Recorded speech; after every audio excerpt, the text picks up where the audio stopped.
Bonjour et bienvenue dans le 21e épisode du podcast AWS en français. Merci de nous suivre. Vous êtes de plus en plus nombreux chaque mois, à chaque épisode, à nous laisser vos feedbacks et vos commentaires. Continuez de le faire, s'il vous plaît, dans tous les canaux, dans vos applis de podcast ou directement sur Twitter, SBSTO.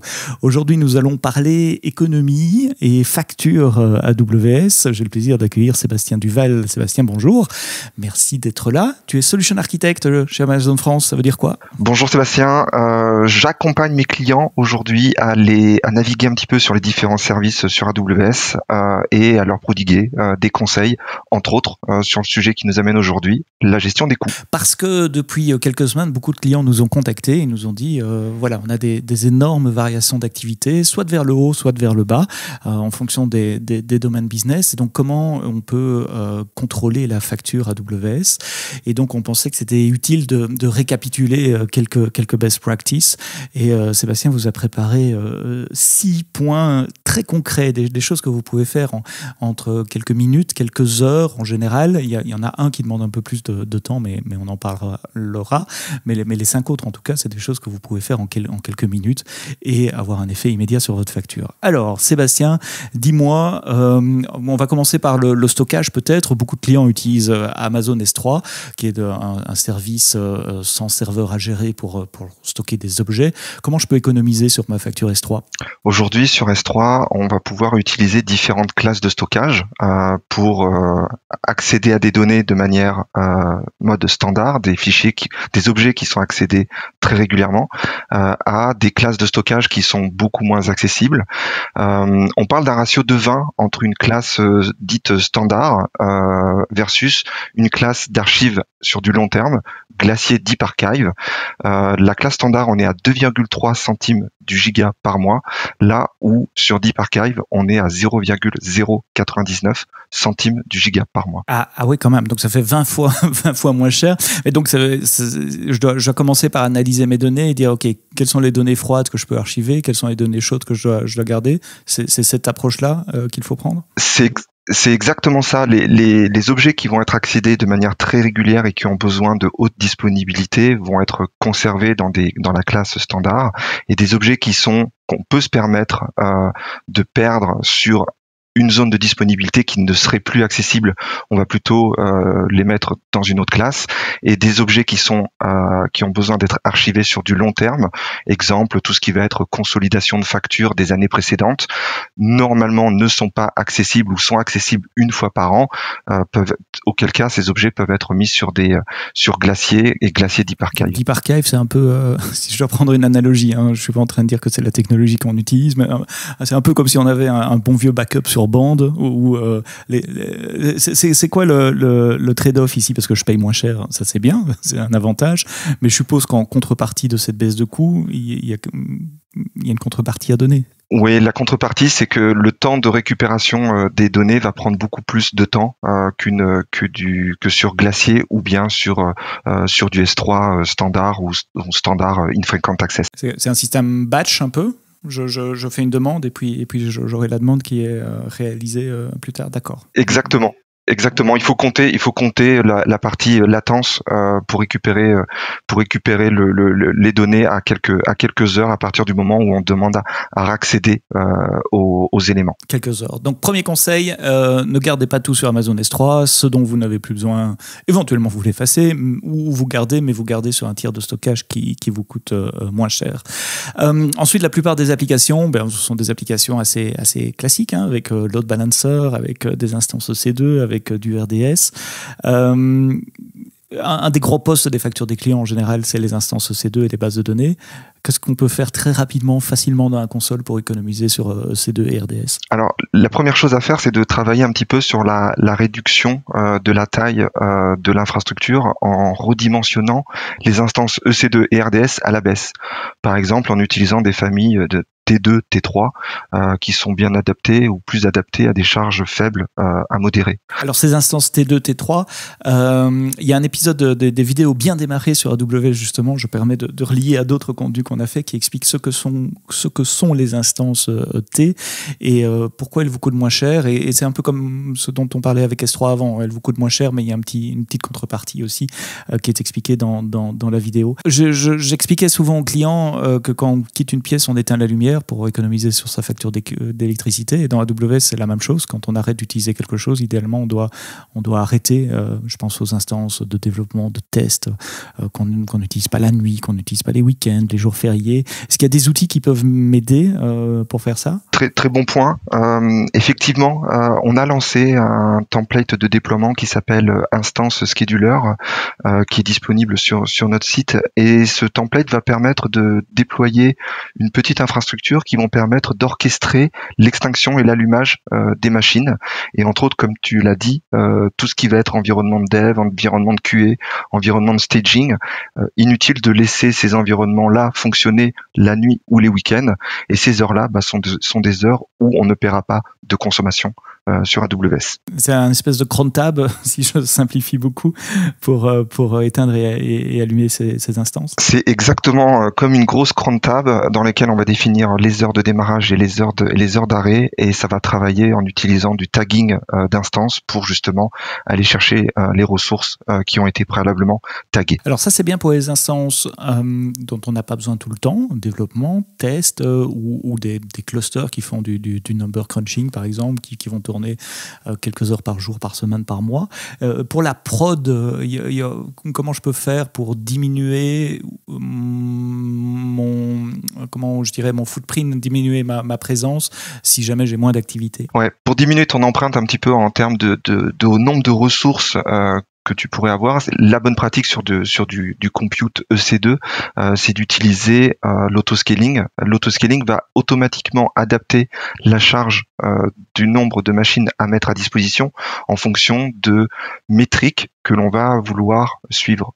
Ça peut être par exemple des métriques en termes de moyenne du CPU utilisé, ou ça peut être également des custom métriques, des métriques que les clients pourraient pousser eux-mêmes par rapport à des suivis, ou même de l'anticipation en planifiant. Et ce groupe autoscaling va permettre justement d'adapter cette charge et ce nombre de machines nécessaires. Donc en gros, autoscaling, je peux dire, si ma moyenne CPU sur ma flotte de machines est plus basse que X% pendant autant de minutes, alors tu réduis, tu enlèves 2-3 machines et ainsi de suite jusqu'à ce qu'on arrive à un minimum, évidemment. Exactement. Donc ça, c'est pour EC2, les instances T, le scheduler qui peut arrêter automatiquement des instances dont on n'a pas besoin, autoscaling. Dans mon intro, je disais les bases de données aussi. Là, c'est un peu plus compliqué parce que scaler des bases de données, c'est pas simplement rajouter des instances et les mettre derrière un load balancer. Qu'est-ce qu'on peut faire avec RDS pour les bases de données managées? Alors, RDS, il y a la possibilité de travailler sur tout ce qui pourrait être sur des serveurs non production, de travailler sur l'extinction des RDS au moment où on n'en a pas besoin. Il y a la planification qu'il est possible de faire à ce niveau-là. Et également, une bonne pratique, ce serait de travailler en utilisant les CloudWatch, donc tout ce qui va être un petit peu métriques qui sont collectées sur les différentes instances, voir un petit peu quelle est l'utilisation de ces instances-là, et pour travailler au downscale du RDS et de compenser cette charge de travail que le RDS supportait, entre autres pour l'accessibilité sur des reads, sur du select, le compenser en mettant à la place du cache avec des services de type Redis ou même CacheD disponibles sur AWS. Ah oui, donc l'idée, ça serait de mettre, plutôt que d'avoir une grosse base de données capable d'absorber plein de reads et pour finalement toujours lire la même donnée peut-être, pour certaines applications en tout cas, de dire ces données, je vais les mettre dans un cache, mon application, elle va aller faire un query sur le cache d'abord, et puis si les données ne sont pas dans le cache, alors je vais dans la base de données, ça permet de diminuer la pression sur la base de données, donc d'utiliser les plus petites instances et donc de payer moins cher. C'est vraiment ça l'idée. Exactement. D'accord. Et Ça fait longtemps que j'ai plus fait de RDS, parce que ces jours-ci, je suis plutôt sur DynamoDB, des trucs comme ça. Quand on dit arrêter une base de données RDS, on perd les données, non? Ou on peut faire un stop. Est-ce que c'est stop et terminate comme les instances EC2? Ou est-ce qu'il faut vraiment faire un backup? Je sais quand on arrête ou quand tu effaces une base de données RDS, il nous demande de faire un backup final. Et à partir de là, évidemment, on peut recréer une nouvelle instance. Mais je suis en train de me poser la question, est-ce qu'il y a un stop sur RDS? Ou est-ce qu'à chaque fois, c'est un delete avec un backup et puis on recrée à partir du backup? Non, il y a la possibilité de faire un pause sur RDS pour justement repartir au dernier état où on était arrivé. Tout comme une autre fonctionnalité qu'on a lancée dernièrement, il y a quelques jours maintenant, qui est la possibilité de faire également cette fonction pause sur un cluster Redshift en mode Data Warehouse. Donc la solution de Data Warehouse sur AWS. D'accord. Et dans ces deux cas-là, on arrête de payer le compute. Je suppose qu'on continue de payer le stockage, puisque le stockage, il est utilisé. Donc lui, il est facturé. Voilà, les volumes sont toujours utilisés, les volumes de stockage sont toujours utilisés, mais par contre, l'instance de compute qui permettait de faire tourner ces instances RDS ou Redshift ne sont plus facturés. Alors, je parlais de 6 trucs qu'on peut faire très facilement, quelques minutes, quelques heures dans la console pour économiser, sauf un des 6, c'est pas en quelques minutes, en quelques heures. Et je voudrais qu'on parle un tout petit peu des instances EC2 Spot, parce que beaucoup de clients comprennent mal ce que c'est que Spot. Tu peux nous expliquer en quelques minutes ce que c'est que Spot et comment ça peut m'aider à économiser sur ma facture? Alors, une instance Spot, c'est une instance EC2 qui est dont la capacité de calcul n'est pas utilisée par AWS et auquel cas les clients peuvent bénéficier de ce compute à un tarif intéressant puisqu'on parle de 70 à 90% d'économie par rapport au prix on demand. Mais il doit y avoir un mais. Voilà, le mais c'est que l'instance peut être reprise à tout moment si les besoins d'AWS sont nécessaires, c'est-à-dire si d'autres clients venaient à demander énormément de ressources on-demand. Toi qui utilisais du Spot pour faire tourner ton applicatif, il y a une probabilité qu'on te reprenne cette instance-là, moyennant 2 minutes de notification. Ah, 2 minutes, mais ça va, c'est large. Enfin, je vais revenir sur ça, mais je voulais juste prendre une image.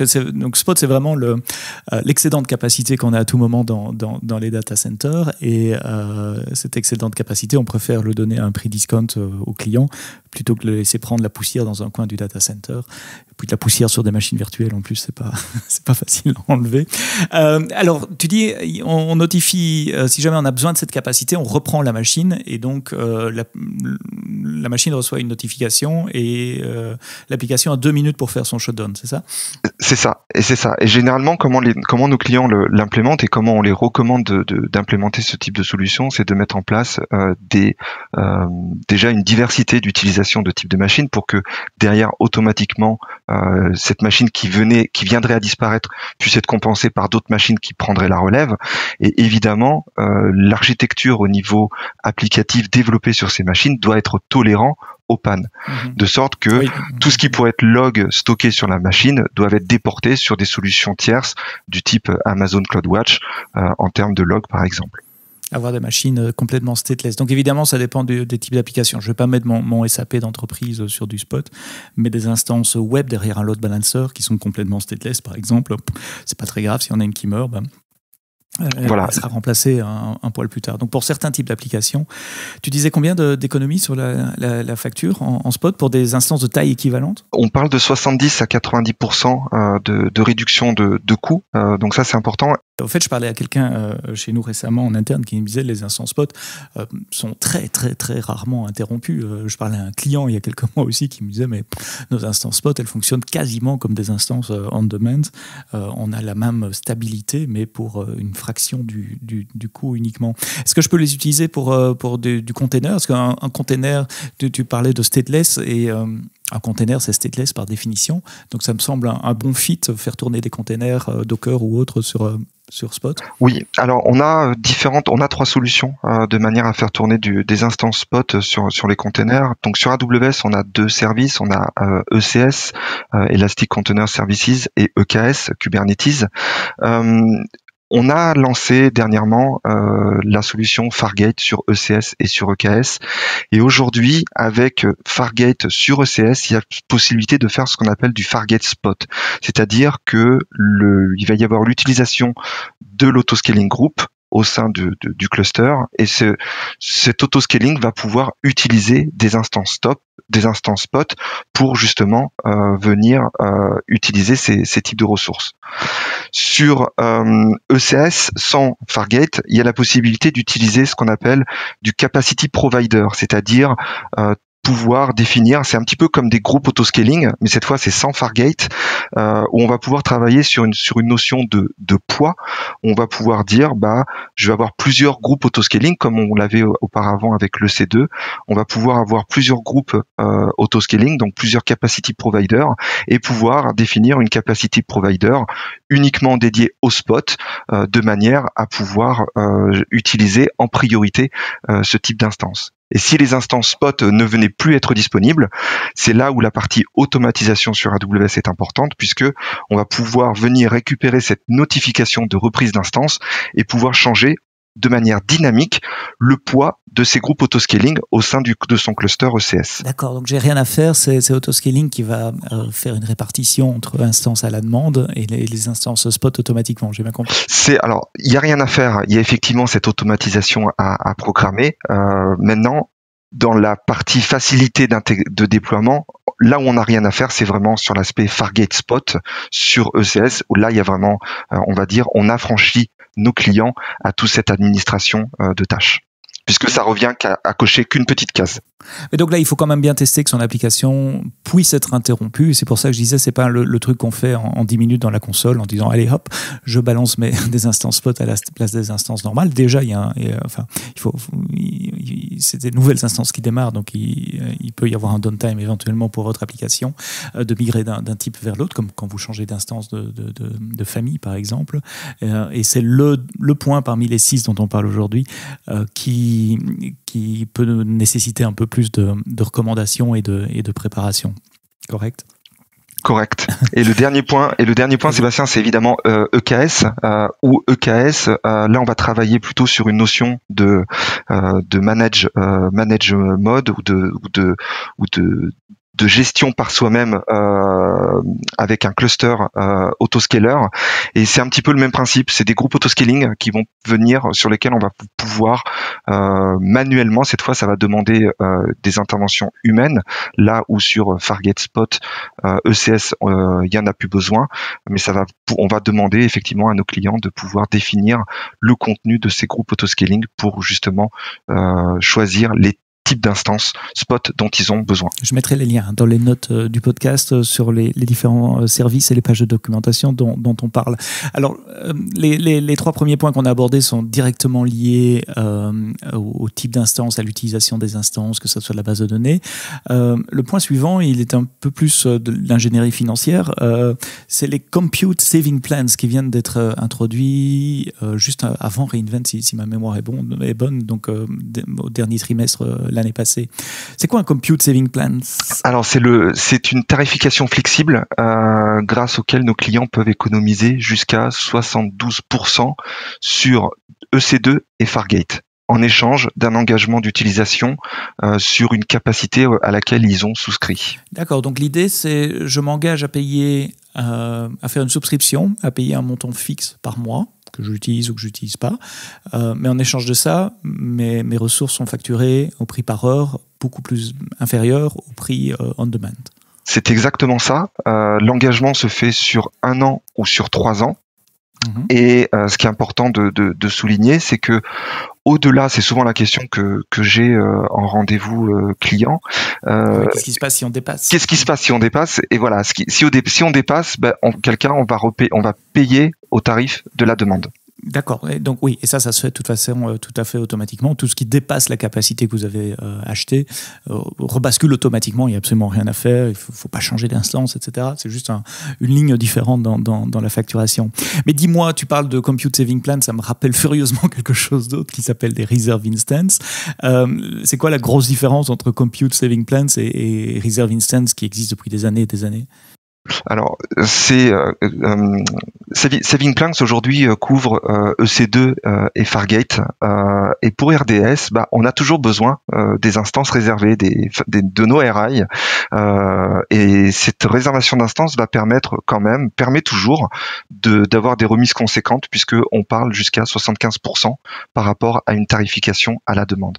Donc aujourd'hui, toute base de données de production dont on sait qu'il doit rester allumé 24 heures sur 24, 7 jours sur 7, doit évidemment être derrière en mode instance réservée. Reserve instance. Donc, si j'ai de l'EC2 et que j'ai une visibilité sur mon business pour les 12 mois qui viennent ou voire les 3 ans qui viennent, donc ça ne s'applique pas à tout le monde. Certaines startups qui sont en early stage n'ont pas de visibilité sur la taille de l'infrastructure dont ils auront besoin. Mais si c'est le cas, que vous savez où vous allez, que vous connaissez votre baseline, Compute Saving Plans va vous aider à économiser sur EC2 avec beaucoup plus de flexibilité que ce que vous pouviez faire avant sur des Reserve Instances, puisque Compute Saving Plans s'adapte entre plusieurs régions, plusieurs comptes AWS, plusieurs familles d'instances et, comme Sébastien l'a dit, même sur plusieurs types de services. Ce n'est pas que EC2, c'est aussi ECS, EKS et plus récemment Lambda. En revanche, si vous avez des bases de données, alors là, Reserve Instance est le moyen de payer à l'avance, ou en tout cas de réserver de la capacité à l'avance pour une base de données. Donc de nouveau, si vous avez une visibilité sur votre business à 12 mois, il vaut mieux acheter une Reserve Instance parce que le prix par heure que vous allez payer pour la Reserve Instance est significativement inférieur au prix que vous payerez on demand. C'est un bon résumé? J'ai oublié quelque chose? Non, c'est tout parfait. Il y a quelques petites nuances concernant les deux offres que l'on a sur le Compute Saving Plans, à savoir l'offre Compute Saving Plans dont tu viens de parler et le C2 Instance Saving Plans avec quelques petites variations en termes de tarification. Je mettrai les liens vers la doc et vous pourrez lire tout ça évidemment en détail. Et puis n'hésitez pas à nous poser les questions aussi par les moyens que vous avez ou directement sur LinkedIn, sur Twitter, SEBSTO. Dernier des 6 points dont je voulais parler avec toi, et c'est peut-être un point de saison. J'ai dit tout à l'heure que quand on sort d'une pièce, on éteint la lumière pour économiser. Eh bien, dans le cloud, c'est la même chose. On fait le ménage derrière soi et donc peut-être une fois de temps en temps, c'est bon de faire un nettoyage de printemps. C'est la saison, on ouvre les fenêtres et on jette toute la poussière dehors. Ça, c'est ce qu'on fait dans son appartement. C'est quoi si je veux faire un nettoyage de printemps sur AWS, sur mon compte, à quoi je dois regarder? Alors, au-delà des conseils dont on a pu parler sur l'optimisation des instances EC2 avec l'utilisation des instances POT, une part importante de la dépense peut se faire aussi via les volumes EBS. L'optimisation peut se faire selon 2 dimensions, la taille et la performance. La taille, une première piste consisterait à travailler sur les données que l'on souhaite stocker dans ces volumes EBS et de déporter vers d'autres services des données de type logs qui n'ont pas à être sur un volume EBS. Pour ça, on a Amazon CloudWatch ou un cluster Elasticsearch qui sont appropriés pour ce cas d'usage. D'accord. Donc, l'idée, c'est de dire si j'ai des gros volumes de gigabytes et des gigabytes et au fait, c'est plein de logs, je pourrais peut-être simplement mettre ça sur S3, sur CloudWatch ou dans d'autres services où le stockage lui-même coûte moins cher pour garder des petits volumes EBS. D'accord. Quoi d'autre sur les volumes EBS? Côté performance, c'est de voir un petit peu aussi sur l'optimisation. Est-ce que les volumes EBS qu'on avait pu souscrire, moi j'ai des clients entre autres, ils veulent absolument d'avoir de l'IO1, donc à savoir un niveau de performance IOPS très élevé, là où derrière ils en ont pas besoin. Et donc pour ça ils vont utiliser Amazon CloudWatch, ou je les invite à utiliser Amazon CloudWatch pour voir un petit peu quelle est vraiment l'utilisation IOPS et d'associer et de trouver le volume EBS approprié en fonction de ce dont ils ont besoin. On a tendance un petit peu à toujours voir plus grand là où des fois quelque chose de plus petit suffit. Oui, c'est ça. Quand je lance une instance, je me dis je vais prendre un volume performant, on ne sait jamais. Et puis finalement, on n'a peut-être pas besoin de la performance, mais on la paye. Et donc, c'est important de regarder dans CloudWatch les IOPS, donc les entrées input-output par seconde, c'est la métrique qu'il faut regarder dans CloudWatch, c'est ça? C'est exactement ça. Et le dernier point concernait la taille. Évidemment, on a tendance, comme sur la partie IOPS, à vouloir surdimensionner la taille des volumes EBS. Un volume, on le paye en fonction de la taille qui lui a été donnée. Donc, de voir effectivement la taille effective dont on a besoin pour pouvoir redimensionner ces volumes en fonction ce dont le use case a besoin. On peut redimensionner dans les deux sens aussi. On peut augmenter ou on peut diminuer la taille d'un volume. Il faut changer la taille du file system dans le système d'exploitation aussi. Hein. Exactement. Il y a une vidéo sur ça. Si vous allez sur le canal YouTube bien démarré sur AWS, il y a une petite vidéo de 5 minutes qui vous montre comment redimensionner un volume EBS pour Windows et pour Linux, puisqu'il y a une manipulation à faire dans le système d'exploitation. Mais là, on peut avoir quand même des économies assez substantielles, surtout si vous avez beaucoup de volume. EBS, les snapshots aussi, je suppose. Au niveau snapshot, donc qu'est-ce que c'est, hein, c'est des instantanés qui vont permettre de pouvoir sauvegarder les données des volumes. C'est des instantanés qui sont faits de manière incrémentale, de sorte que chaque fois ils vont contenir le delta des données modifiées depuis le précédent snapshot, depuis le précédent instantané, et donc pareil, voir en fonction dans le temps, est-ce qu'on a besoin de conserver toutes ces photos effectuées, tous ces deltas de données modifiées, de manière à trouver des économies pareilles, non négligeables dans le temps.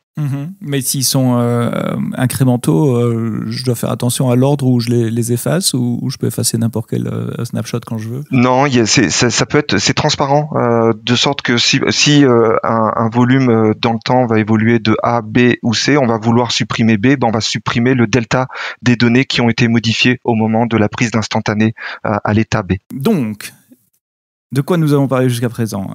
S3 avec Glacier Deep Archive, faire un downsizing des instances EC2, des instances RDS, voire carrément arrêter des instances EC2 RDS si vous ne les utilisez pas. Pensez aux instances de dev et de test par exemple. Utilisez Autoscaling, utilisez EC2 Spot, que ce soit pour vos applications ou pour faire tourner vos containers Docker avec ECS ou EKS.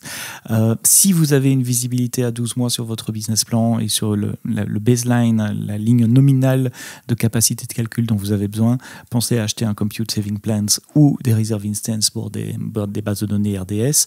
Et puis faites votre nettoyage de printemps avec les choses que vous n'utilisez plus, peut-être les volumes EBS qui sont surdimensionnés, les snapshots EBS que vous n'utilisez plus. Je pensais, on a fait un webinaire plus tôt dans la journée aujourd'hui avec des startups, on parlait des adresses IP élastiques aussi qui sont facturées si vous ne les utilisez pas. Alors c'est pas là que vous allez gagner des milliers et des milliers, mais un petit peu par là, un petit peu par là, en moyennant quelques clics dans la console. Ça fait six trucs et astuces qu'on peut appliquer assez rapidement, à part ces deux spots qui demandent un tout petit peu de planification. Comment est-ce qu'on peut conclure? Est-ce qu'il y a encore des best practices que tu recommandes? Ouais, je vais en recommander 3. Pour aider un petit peu à obtenir une meilleure vision, on recommande souvent de configurer des alarmes de facturation, d'activer l'explorateur de coûts et enfin d'utiliser le tagging des ressources. Ce dernier, ça va permettre de pouvoir filtrer, de pouvoir explorer les dépenses dans la console de manière détaillée et donc de faire ce suivi dans le temps. Donc, si je tag mes ressources, ça veut juste me dire je mets une étiquette sur mes ressources. Ça permet dans le Cost Explorer ou sur ma facture de pouvoir regrouper des ressources par projet, par exemple, ou par business unit, ou par nom des personnes qui s'en occupent, et donc d'avoir une meilleure visibilité sur les coûts. C'est ça l'idée? C'est exactement ça. D'accord.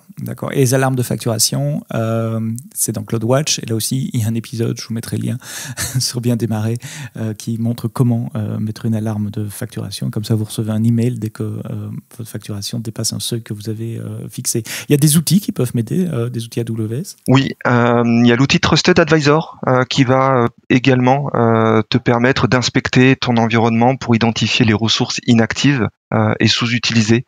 Et c'est également un des outils bonne pratique pour démarrer sur cette notion d'optimisation des coûts. D'accord, et tu parles de ça, je pense à un autre qui s'appelle Compute Optimizer, qui a été aussi lancé à reInvent donc en décembre l'année passée, qui lui va vous lister toutes les ressources sous-utilisées, les EC2 sous-utilisées. Donc il va regarder la charge des instances et va vous faire des recommandations pour dire tiens, celle-là elle pourrait être downsizée, elle pourrait être plus petite. Je pensais à un autre outil également, Well Architected Review.